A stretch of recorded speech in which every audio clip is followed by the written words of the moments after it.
在洪水中驾驶电动汽车。雷暴和山洪是英国夏季的一部分，我们大多数人可能会在季节结束前好好泡一泡。一场倾盆大雨落在了错误的地方，突然间，一条你熟悉的路有了一个新的特点，一个临时的池塘，就在你通常会不假思索地开车穿过的地方。也许这是你在汽油或柴油动力汽车中多次遇到的问题，但是如果你的全新电动汽车第一次面临积水，所有千瓦时的电能都储存在你的屁股下面，该怎么办？你是做什么的？简单的说，电动汽车和带发动机的汽车在遭遇洪水时应该做什么方面没有区别，也就是说，最好的办法就是尽量避免它。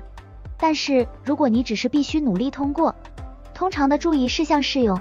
作为一项总括规则， AA 建议你永远不要驶入正在移动的洪水中，或深度超过10厘米4英寸的洪水中。环境署警告说，在30厘米12英寸的流水中行驶可能会使汽车偏离路线。事实上，该组织指出，在洪水泛滥地区，开车是最常见的死亡原因。如果你认为水可以安全通过，请慢慢走，以避免形成弓形波。当你通过时，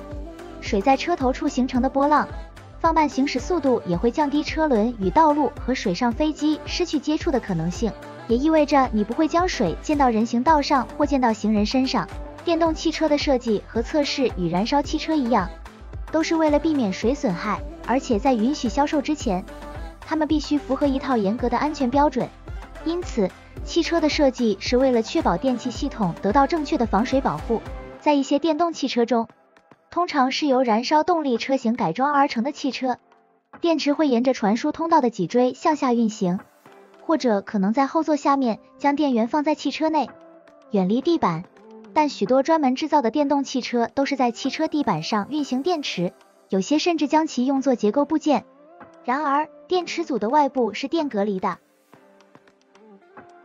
从电池到电动机的高压电线也同样绝缘。电动和混合动力汽车还具有故障安全系统，在发生碰撞或短路时自动隔离电动传动系部件。尽管这不是一门精确的科学，但一些人实际上认为，电动汽车比内燃机汽车更适合在积水中行驶。这是因为汽油车或柴油车很容易被进气口涌入发动机的水挡住。检查你的车的最大涉水深度也是个好主意。一般来说，电动汽车与其燃烧动力的同类汽车不相上下。例如，根据奥迪官方数据，奥迪 Q8 和奥迪 e-tron 的最高评级均为500毫米，